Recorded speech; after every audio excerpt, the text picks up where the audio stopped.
Hi ವಿದ್ಯಾರ್ಥಿಗಳು, ಎಲ್ಲರೂ ಕೂಡ ನನ್ನ ಚಾನಲ್ಗೆ ಸ್ವಾಗತ ಹೇಳ್ತಾ ನೋಡಿ.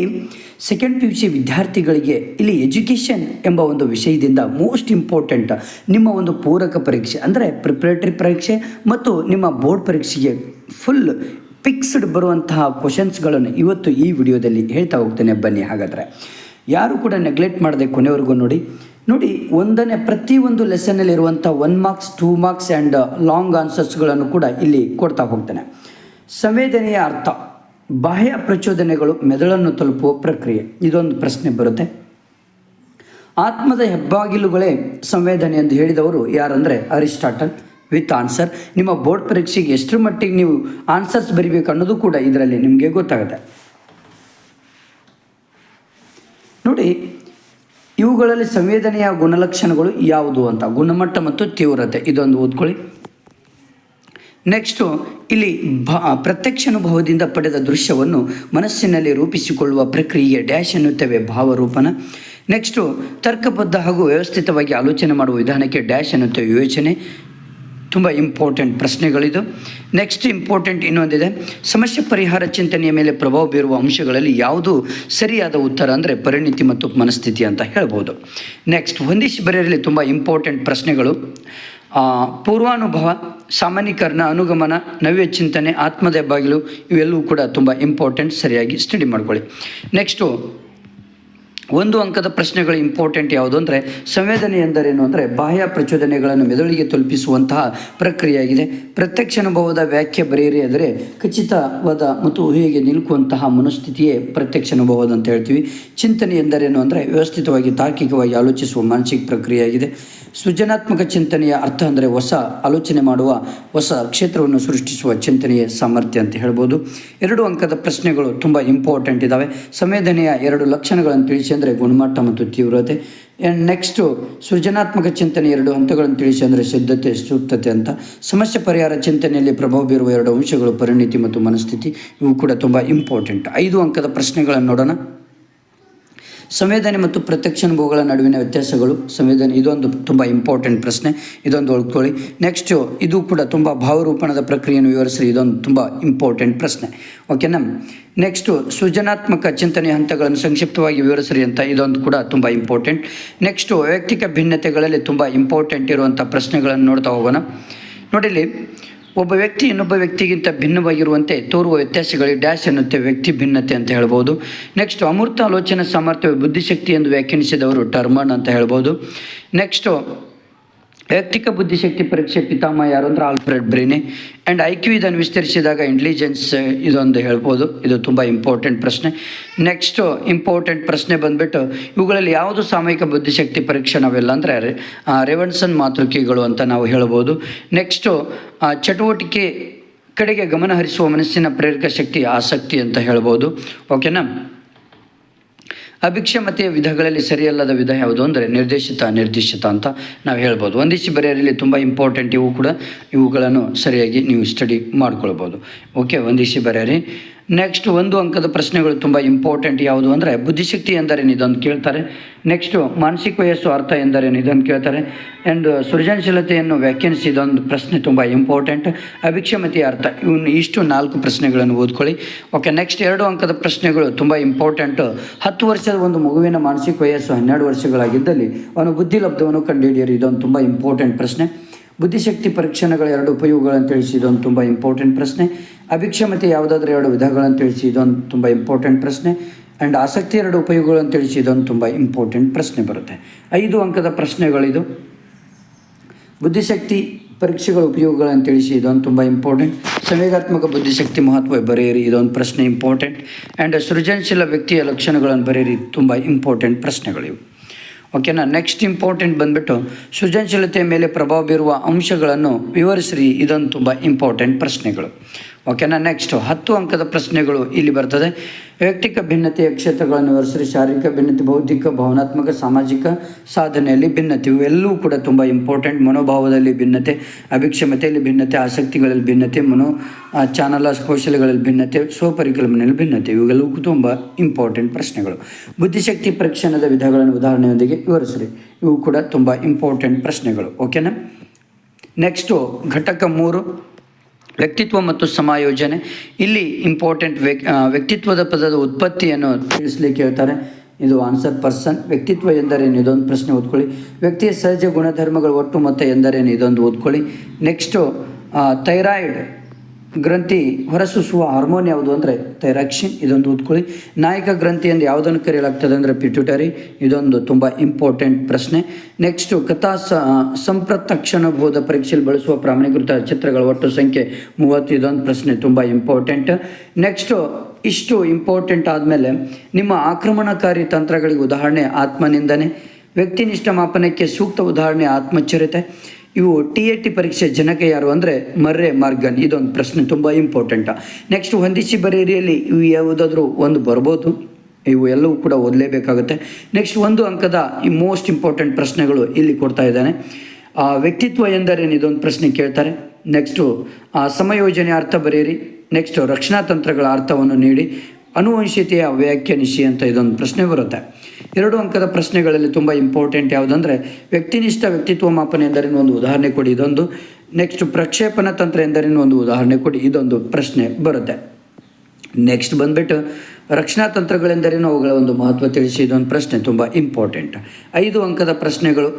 ಒಬ್ಬ ವ್ಯಕ್ತಿಯ ವ್ಯಕ್ತಿತ್ವ ನಿರ್ಧಾರದಲ್ಲಿ ನಿರ್ನಾಳ ಗ್ರಂಥಿಗಳ ಪಾತ್ರವೇನು, ಪಿಟ್ಯೂಟರಿ, ಥೈರಾಯ್ಡ್, ಅಡ್ರಿನಲ್ ಗ್ರಂಥಿ, ಲಿಂಗ ಗ್ರಂಥಿ, ಇವು 4 ಕೂಡ ತುಂಬ ಇಂಪಾರ್ಟೆಂಟ್. ನೆಕ್ಸ್ಟ್ ಬಂದುಬಿಟ್ಟು ವ್ಯಕ್ತಿಯ ವ್ಯಕ್ತಿತ್ವ ನಿರ್ಧರಿಸುವಲ್ಲಿ ಕುಟುಂಬದ ಪಾತ್ರವನ್ನು ವಿವರಿಸ್ರಿ, ಇದೊಂದು 5 ಪ್ರಶ್ನೆಗಳು ತುಂಬ ಇಂಪಾರ್ಟೆಂಟ್. 5 ಪಾಯಿಂಟ್ಸ್ಗಳಿದ್ದಾವೆ. ವ್ಯಕ್ತಿಯ ವ್ಯಕ್ತಿತ್ವ ನಿರ್ಧರಿಸುವ ಕುಟುಂಬದ ಪಾತ್ರ 5 ಪಾಯಿಂಟ್ಸ್ಗಳನ್ನು ಬರೀಬೇಕು. ವ್ಯಕ್ತಿತ್ವ ನಿರ್ಧರಿಸುವ ಶಾಲೆ ಪಾತ್ರವನ್ನು ಇದು ಕೂಡ ಬರ್ಬೋದು ನಿಮಗೆ. ಓಕೆ. ನೆಕ್ಸ್ಟು 10 ಅಂಕದ ಪ್ರಶ್ನೆಗಳಲ್ಲಿ ವ್ಯಕ್ತಿತ್ವದ ಆಯಾಮಗಳ ಸಂಕ್ಷಿಪ್ತ ವಿವರಿಸ್ರಿ, ಇದೊಂದು ಪ್ರಶ್ನೆ ಬರುತ್ತೆ, ಇದೊಂದು ಕರೆಕ್ಟಾಗಿ ಓದ್ಕೊಳ್ಳಿ. ಅಸಮಾಯೋಜನೆ ಕಾರಣಗಳನ್ನು ವಿವರಿಸಿ ಪರಿಹಾರ ಮಾರ್ಗಗಳನ್ನು ಸೂಚಿಸಿ, ಇದೊಂದು ಪ್ರಶ್ನೆ ಬರುತ್ತೆ. ಓಕೆ. ನೆಕ್ಸ್ಟು ಘಟಕ 4 ಸಂಯೋಜನಾ ಶಿಕ್ಷಣ 16 ಮಾರ್ಕ್ಸಿಗೆ ಇದೆ. 4ನೇ ಪಾಠ ತುಂಬ ಇಂಪಾರ್ಟೆಂಟ್. ಇದು ಸಾಮಾನ್ಯ ಮತ್ತು ವಿಶೇಷ ಮಕ್ಕಳಿಗೆ ಒಟ್ಟಿಗೆ ಕಲಿಸುವ ಶಿಕ್ಷಣ ವ್ಯವಸ್ಥೆಗೆ ಸಂಯೋಜನಾ ಶಿಕ್ಷಣ ಎಂದು ಕರಿತೇವೆ. ಸಂಯೋಜನಾ ಶಿಕ್ಷಣದ ಒಂದು ಮಹತ್ವದ ರೀತಿಯಾಗಿದೆ, ಇದೊಂದು ಪ್ರಶ್ನೆ ಓದ್ಕೊಳ್ಳಿ. ನೆಕ್ಸ್ಟ್ ದೃಷ್ಟಿ ದೋಷ ಇರುವಂಥ ಮಕ್ಕಳ ದೃಷ್ಟಿಕ್ಷತೆಯ ಮಟ್ಟ ಎಷ್ಟು ಅಂದರೆ 20ರಿಂದ 70ರಿಂದ 20ರಿಂದ 200. ಇವರಲ್ಲಿ ಯಾರು ದೈಹಿಕ ಸವಾಲುಗಳ ಮಕ್ಕಳು ಅಲ್ಲ ಅಂದರೆ ಕಲಿಕಾ ಸವಾಲುಗಳ ಮಕ್ಕಳು ಅಂತ ಹೇಳ್ಬೋದು ನಾವು. ನೆಕ್ಸ್ಟ್ ಬಂದುಬಿಟ್ಟು ಇಲ್ಲಿ ಇದು ಭಾಳ ಇಂಪಾರ್ಟೆಂಟ್ ಪ್ರಶ್ನೆ. ಇದು ಡಿಸ್ಲೆಕ್ಸಿಯಾ ಯಾವ ದೌರ್ಬಲ್ಯವನ್ನು ಸೂಚಿಸುತ್ತದೆ ಅಂದರೆ ಓದುವುದು. ಡಿಸ್ಗ್ರಾಫಿ ಯಾವ ದೌರ್ಬಲ್ಯವನ್ನು ಸೂಚಿಸುತ್ತದೆ ಅಂದರೆ ಬರವಣಿಗೆ. ಡಿಸ್ಕ್ಯಾಲ್ಕ್ಯುಲೇಸಿಯಾ ಅಂಕಗಣಿತ. ಮಾನಸಿಕ ಸವಾಲುಗಳ ಮಕ್ಕಳ ವರ್ಗೀಕರಣದ ಯಾವುದು ಸರಿ ಉತ್ತರವಲ್ಲ ಅಂದರೆ IQ 120 160 ಸೃಜನಶೀಲರು. ಭಾಳ ಇಂಪಾರ್ಟೆಂಟ್ ಪ್ರಶ್ನೆ ಪಾಠ ಇದು. ಬೌದ್ಧಿಕ ಸಾಮರ್ಥ್ಯದಲ್ಲಿ ತೀರಾ ಹಿಂದುಳಿದವರನ್ನು ಮಾನಸಿಕ ಸವಾಲು ಎನ್ನುತ್ತೇವೆ. ಓಕೆನಾ. ನೆಕ್ಸ್ಟು ಶಬ್ದದ ಪರಿಮಾಣವನ್ನು ಅಳೆಯುವ ಮಾಪನ ಡೆಸಿಬಲ್. ಆ್ಯಂಡ್ ನೆಕ್ಸ್ಟ್ ಇಂಪಾರ್ಟೆಂಟ್ ಪ್ರಶ್ನೆ ಬಂದುಬಿಟ್ಟು ನಿಮ್ನ ಮಸೂರ ಹಾಗೂ ಪೀನ ಮಸೂರ ಇರುವ ಕನ್ನಡಕಗಳನ್ನು ಯಾರಿಗೆ ಬಳಸಲಾಗ್ತದೆ ಅಂದರೆ ಸಮೀಪ ದೃಷ್ಟಿ, ದೂರ ದೃಷ್ಟಿ ದೋಷ ಇರುವ ಮಕ್ಕಳಿಗೆ. ಓಕೆ. ಹೊಂದಿಸಿ ಬರೆಯಲಾಯಿತು, ಓದ್ಕೊಳ್ಳಿ. ಎಲ್ಲವೂ ಕೂಡ ಹೊಂದಿಸಿ ಬರೆಯಲು ತುಂಬ ಇಂಪಾರ್ಟೆಂಟ್ ಇದ್ದಾವೆ, ನೆನ್ಪಿಟ್ಕೊಳ್ಳಿ. ಇಲ್ಲಿ ನೋಡಿ, ಇವು ಭಾಳ ಇಂಪಾರ್ಟೆಂಟು. ಹೊಂದಿಸಿ ಬರೆಯಲು ಸರಿಯಾಗಿ ಸ್ಟಡಿ ಮಾಡ್ಕೊಳ್ಬೇಕು. 1 ಅಂಕದ ಪ್ರಶ್ನೆಗಳಲ್ಲಿ ತುಂಬ ಇಂಪಾರ್ಟೆಂಟು. ಮೂಳೆ ಕೀಲು ಸವಾಲುಗಳ ಮಕ್ಕಳೆಂದರೆ ಯಾರು? ದೃಷ್ಟಿ ದೋಷಗಳ ಮಕ್ಕಳ ದೃಷ್ಟಿ ತೀಕ್ಷ್ಣತೆ ಮಟ್ಟ ತಿಳಿಸಿ. ಮುಂದ್ಗಡೆ ಆನ್ಸರ್ ಇದೆ ಆಲ್ರೆಡಿ, ಚೆನ್ನಾಗಿ ಸ್ಟಡಿ ಮಾಡ್ಕೊಳ್ಳಿ. ಕಲಿಕಾ ಸವಾಲುಗಳ ಮಕ್ಕಳೆಂದರೆ ಯಾರು? ಸಂಯೋಜಿತ ಶಿಕ್ಷಣ ಅರ್ಥ, ಇದು ಭಾಳ ಇಂಪಾರ್ಟೆಂಟ್. ಇದು 2 ಅಂಕದ ಪ್ರಶ್ನೆಗಳು. ಸಂಯೋಜನಾ ಶಿಕ್ಷಣದ 2 ಅಂಕದ ಮಹತ್ವದ ಬರೀರಿ ಅಂದರೆ ಇವು 2 ಮಹತ್ವಗಳು. ದೃಷ್ಟಿ ಸವಾಲುಗಳ ಮಕ್ಕಳ 2 ಲಕ್ಷಣಗಳಿವು. ಶ್ರವಣ ಸವಾಲುಗಳ 1-2 ಲಕ್ಷಣಗಳು ಇವು ಎಲ್ಲವೂ ಕೂಡ. ಓಕೆನಾ. ನೆಕ್ಸ್ಟ್ ಬಂದುಬಿಟ್ಟು ಮಾನಸಿಕ ಸವಾಲುಗಳ ಮಕ್ಕಳ ವರ್ಗೀಕರಣ, ಇವೆಲ್ಲವೂ ಕೂಡ ಭಾಳ ಇಂಪಾರ್ಟೆಂಟ್ ಪ್ರಶ್ನೆಗಳು. 5 ಅಂಕದ ಪ್ರಶ್ನೆಗಳು ಭಾಳ ಇಂಪಾರ್ಟೆಂಟ್. ಇದು ಬರಲಿಲ್ಲ ಅಂದರೆ ಶ್ರವಣ ಸಾಮರ್ಥ್ಯ ಸವಾಲುಗಳು ಮಕ್ಕಳ ಗುಣಲಕ್ಷಣಗಳು ಬರೀರಿ ಅಂತ ಹೇಳ್ತಾರೆ. 12 ಗುಣಲಕ್ಷಣಗಳಿದ್ದಾವೆ, ಇವು ಬರೀಲೇಬೇಕಾಗುತ್ತೆ. ದೃಷ್ಟಿ ಸವಾಲುಗಳ ಮಕ್ಕಳ ಗುಣಲಕ್ಷಣಗಳು ಇವು ಕೂಡ ಭಾಳ ಇಂಪಾರ್ಟೆಂಟ್. ಮೂಳೆ ಕೀಲು ಸವಾಲುಗಳ ಮಕ್ಕಳ ಗುಣಲಕ್ಷಣಗಳು, ಮೂಳೆ ಕೀಲು ಸವಾಲುಗಳ ಮಕ್ಕಳಿಗೆ ಒದಗಿಸುವ ಶೈಕ್ಷಣಿಕ ಕ್ರಮಗಳನ್ನು ತಿಳಿಸಿ, ಭಾಳ ಇಂಪಾರ್ಟೆಂಟ್ ಇದು ಪಾಠ. ಇವೆಲ್ಲವೂ ಕೊಟ್ಟಿದ್ದನ್ನು ಕರೆಕ್ಟಾಗಿ ನೀವು ಸ್ಟಡಿ ಮಾಡ್ಕೊಳ್ಬೇಕಾಗತ್ತೆ. ಓಕೆ. ನೆಕ್ಸ್ಟ್ ಘಟಕ 5 ಶಿಕ್ಷಣದಲ್ಲಿ ಪ್ರಚಲಿತ ಒಲಗಳು. ಈ ಪಾಠದಿಂದಲೂ ಕೂಡ 17 ಮಾರ್ಕ್ಸ್ ಬರುತ್ತೆ, ನೋಡಿ ನೆನ್ಪಿಟ್ಕೊಳ್ಳಿ. ಇದು ಕೂಡ ಭಾಳ ಇಂಪಾರ್ಟೆಂಟ್. ಯಾವುದೇ ಭೇದ ಭಾವ ಇಲ್ಲದೆ ಎಲ್ಲರೂ ಹೊಂದಿರಬೇಕಾದ ಮೂಲಭೂತ ಮಕ್ಕಳಿಗೆ ಮಾನವ ಹಕ್ಕುಗಳೆಂದು ಕರಿತೇವೆ. ಅಂತಾರಾಷ್ಟ್ರೀಯ ಮಾನವ ಹಕ್ಕುಗಳ ದಿನ ಡಿಸೆಂಬರ್ 10. ಮಾನವ ಹಕ್ಕುಗಳಿಗೆ ಒಂದು ಉತ್ತಮ ಉದಾಹರಣೆ ಭದ್ರತೆ ಹಕ್ಕು. NHRC ಇದನ್ನು ವಿಸ್ತರಿಸಿದಾಗ ನ್ಯಾಷನಲ್ ಹ್ಯೂಮನ್ ರೈಟ್ಸ್ ಕಮಿಷನ್ ಅಂತ ಹೇಳ್ತೀವಿ. ಭಾಳ ಇಂಪಾರ್ಟೆಂಟ್ ಇದು. ಶಿಕ್ಷಣ ಒಂದು ಮೂಲಭೂತ ಹಕ್ಕು ಎಂದು ಹೇಳುವ ಸಂವಿಧಾನ ವಿಧಿ ಯಾವುದಂದರೆ 21A ನ ವಿಧಿ. RT ಇದನ್ನು ಸರಿಯಾಗಿ ವಿಸ್ತರಿಸಿ ಬರೆದಾಗ ರೈಟ್ ಟು ಎಜುಕೇಷನ್ ಅಂತ ಬರುತ್ತೆ. ಶಿಕ್ಷಣ ಹಕ್ಕು ಕಾಯ್ದೆ 2009 ಶಿಕ್ಷಣ ಶಿಫಾರಸುಗಳಲ್ಲಿ ಒಂದು. ಓಕೆನಾ. ಶಿಕ್ಷಣ ಹಕ್ಕು ಕಾಯ್ದೆ 2009 ಅಧಿಕೃತವಾಗಿ ಯಾವ ದಿನಾಂಕದಂದು ಜಾರಿಗೆ ತರಲಾಯಿತು, ಎಲ್ಲೂ ಕೂಡ ತುಂಬ ಇಂಪಾರ್ಟೆಂಟ್. ರಾಷ್ಟ್ರೀಯ ಮಹಿಳಾ ಆಯೋಗ ಸ್ಥಾಪನೆಯ ವರ್ಷ 1992. ಓಕೆ. ನೆಕ್ಸ್ಟ್ ಇನ್ನೊಂದು GATT ಒಪ್ಪಂದಕ್ಕೆ ಭಾರತ ಸಹಿ ಹಾಕಿದ್ದು ಯಾವ ವರ್ಷ ಅಂದರೆ 1991. ಓಕೆ. ಭಾರತದ ಗ್ಯಾಟ್ ಒಪ್ಪಂದಕ್ಕೆ ಸಹಿ ಹಾಕುವ ಸಮಯದಲ್ಲಿ ಭಾರತದ ಪ್ರಧಾನಿ PV ನರಸಿಂಹರಾವ್ ಮತ್ತು ಹಣಕಾಸು ಮಂತ್ರಿ ಮನಮೋಹನ್ ಸಿಂಗ್ ರವರು ಇದ್ದರು.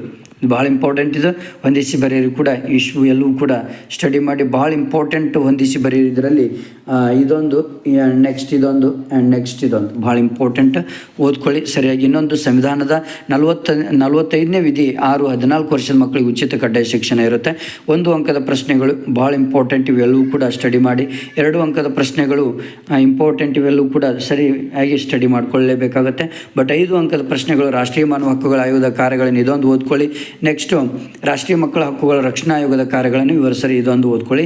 ನೆಕ್ಸ್ಟು ಮಹಿಳಾ ಸಬಲೀಕರಣದ ಅವಶ್ಯಕತೆ ವಿವರಿಸ್ರಿ, ಇದೊಂದು ಪ್ರಶ್ನೆ ಭಾಳ ಇಂಪಾರ್ಟೆಂಟ್ ಬಂದೇ ಬರುತ್ತೆ. ರಾಷ್ಟ್ರೀಯ ಮಹಿಳಾ ಆಯೋಗದ NSW ಕಾರ್ಯಗಳನ್ನು ವಿವರಿಸ್ರಿ, ಇಷ್ಟು ಇಂಪಾರ್ಟೆಂಟ್. 10 ಅಂಕದ ಪ್ರಶ್ನೆಗಳು ಮಹಿಳಾ ಸಬಲೀಕರಣ ಎಂದರೆ ಮಹಿಳಾ ಸಬಲೀಕರಣ ಕಾರ್ಯತಂತ್ರಗಳನ್ನು ವಿವರಿಸ್ರಿ, ಇದೊಂದು ಓದ್ಕೊಳ್ಳಿ. ಶಿಕ್ಷಣದ ಮೇಲೆ ಜಾಗತೀಕರಣ ಸಕಾರಾತ್ಮಕ ನಕಾರಾತ್ಮಕ ಪರಿಣಾಮಗಳನ್ನು ವಿವರಿಸ್ರಿ. ಆಲ್ರೆಡಿ ವಿತ್ ಆನ್ಸರ್ಸ್ಗಳನ್ನು ಕೊಟ್ಟಿದ್ದೇನೆ, ಸರಿಯಾಗಿ ಸ್ಟಡಿ ಮಾಡಿ ನಿಮ್ಮ ಫ್ರೆಂಡ್ಸಿಗೆ ಶೇರ್ ಮಾಡಿ. ಹಾಗೆ ನನ್ನ ಒಂದು ಚಾನಲನ್ನು ಸಬ್ಸ್ಕ್ರೈಬ್ ಮಾಡೋದನ್ನು ಮಾತ್ರ ಮರೆಯಲಿಕ್ಕೆ ಹೋಗಬೇಡಿ, ಯಾಕಂದರೆ ಇದು ನಿಮ್ಮ ಪ್ರಿಪರೇಟರಿ ಎಕ್ಸಾಮ್ ಮತ್ತು ನಿಮ್ಮ ಬೋರ್ಡ್ ಪರೀಕ್ಷೆಗೆ ಮೋಸ್ಟ್ ಇಂಪಾರ್ಟೆಂಟ್ ಇದು. ನೆಕ್ಸ್ಟು ಶಿಕ್ಷಣದಲ್ಲಿ ನಿರ್ವಹಣೆ ಮತ್ತು ಗಿಡಮಟ್ಟ, ಇವು ಕೂಡ ಇಂಪಾರ್ಟೆಂಟ್. ಲಾಸ್ಟಿಗೆ ನಿಮಗೆ ನೀವಿಷ್ಟು ನಾನು ಹೇಳಿದಂಥ ಕ್ವಶನ್ಸ್ಗಳನ್ನು ಓದಿದರೆ ಸಾಕು, ಆಲ್ಮೋಸ್ಟ್ ನಿಮಗೆ ಆರಾಮಾಗಿ 70 ಅಬೌವ್ ಬಂದೇ ಬರ್ತದೆ. ಕೊನೆಗೆ ನಿಮಗೆ ಒಂದು ಪ್ರಾಬ್ಲಮ್ ಇರುತ್ತೆ, ಅದು ಲೆಕ್ಕಗಳು ಬರ್ತದೆ. ಆ ಲೆಕ್ಕಗಳನ್ನು ಕೂಡ ನೀವು ನಿರ್ವಹಣೆ ಕ್ವಶನ್ ವಿವರಿಸ್ರಿ. ಇದೊಂದು ಸಂವಹನ ಒಂದು ಇಂಪಾರ್ಟೆಂಟ್, ಇದು ಸಂವಹನದಲ್ಲಿ ಇಂಪಾರ್ಟೆಂಟ್. ಮಧ್ಯಮ ದೋಷ ಇವೆಲ್ಲ 1 ಮಾರ್ಕ್ಸ್ 2 ಮಾರ್ಕ್ಸ್ ಓದ್ಕೊಳ್ಳಿ, ನೋ ಪ್ರಾಬ್ಲಮ್. ಓಕೆನಾ. ಇದೊಂದು ಓದ್ಕೊಳ್ಳಿ. ನೆಕ್ಸ್ಟ್ ಬಂದುಬಿಟ್ಟು ಇಲ್ಲಿ ನಿಮಗೆ ಗಣಕಯಂತ್ರ ಶಿಕ್ಷಣದಲ್ಲಿ ಕಂಪ್ಯೂಟರ್, ಇದೊಂದು ಸ್ವಲ್ಪ 1 ಮಾರ್ಕ್ಸಿಂದ ಇದೆ. ಚಾರ್ಲ್ಸ್ ಬ್ಯಾಬೇಜ್ ಗಣಕಯಂತ್ರದ ಪಿತಾಮಹ ಯಾರು, ಇದನ್ನು ಕೇಳ್ತಾರೆ ನಿಮಗೆ. ಸೂಪರ್ ಕಂಪ್ಯೂಟರ್ ಒಂದು ಉಪಯೋಗ, ಆಕಾಶಕಾಯಿಗಳ ಸಂಶೋಧನೆ. ಓಕೆನಾ. ಪೆನ್ ಡ್ರೈವ್ ಒಂದು ಶೇಖರಣಾ ಸಾಧನ ಆಗಿರುತ್ತೆ. ಅಂತರ್ಜಾಲ ಅಂದರೆ ಗಣಕಯಂತ್ರಗಳ ಇದು. ನೆಕ್ಸ್ಟ್ ಇವೆಲ್ಲಕ್ಕಿಂತ ಹೊಂದಿಸಿ ಬರೆಯಿರಿ, ಓದ್ಕೊಳ್ಳಿ. 1 ಅಂಕದ 2 ಅಂಕದ್ದು 5 ಅಂಕ ಶಿಕ್ಷಣ ಗಣಕಯಂತ್ರ ಉಪಯೋಗಗಳು, ಇದು ಭಾಳ ಇಂಪಾರ್ಟೆಂಟ್ ಬಂದೇ ಬರ್ತದೆ, ನೆನ್ಪಿಟ್ಕೊಳ್ಳಿ. ಇದೊಂದು ಓದ್ಕೊಳ್ಳಿ. ನೆಕ್ಸ್ಟ್ ಬಂದುಬಿಟ್ಟು ಇಲ್ಲಿ ಸೂಪರ್ ಕಂಪ್ಯೂಟರ್ ಉಪಯೋಗ, ಇದೇನು ಬೇಡ. ಅಂತರ್ಜಾಲದ ಪ್ರಾಮುಖ್ಯತೆಯನ್ನು ತಿಳಿಸಿ, ಇದೊಂದು ಭಾಳ ಇಂಪಾರ್ಟೆಂಟ್ ಬಂದೇ ಬರುತ್ತೆ. ಇಮೇಲ್ನ ಅನುಕೂಲಗಳನ್ನು ತಿಳಿಸಿ. ಸ್ಮಾರ್ಟ್, ಇವೆಲ್ಲೂ ಕೂಡ ಶಿಕ್ಷಣದಲ್ಲಿ ಸಂಶೋಧನೆ, ಏನು ತೊಂದರೆ ಇಲ್ಲ, ಇದೇನು ಓದಬೇಕಂತಿಲ್ಲ. ಬಟ್ ಇದು ಲಾಸ್ಟಿಗೆ ಒಂದು ಪ್ರಾಬ್ಲಮ್ ಬರುತ್ತೆ ನಿಮಗೆ, ಇದು ಭಾಳ ಇಂಪಾರ್ಟೆಂಟ್. 5 ಅಂಕದ ಪ್ರಶ್ನೆಗಳು. ಗಾತ್ರ 5ರಂತೆ ಆವೃತ್ತಿ ವಿತರಣೆ ಪಟ್ಟಿ ತಯಾರಿಸಿ, ಇದರೊಂದು ಪ್ರಶ್ನೆ ಸರಿಯಾಗಿ ಓದ್ಕೊಳ್ಳಿ. ನೆಕ್ಸ್ಟ್ ಕೆಳಗಿನ ದತ್ತಾಂಶಗಳಿಗೆ ಕಂಬ ನಕ್ಷೆ ಉಚ್ಚರಿಸಿ ಆಹಾರ ಧಾನ್ಯಗಳು ಉತ್ಪಾದನೆ, ಇದೊಂದು ಓದ್ಕೊಳ್ಳಿ.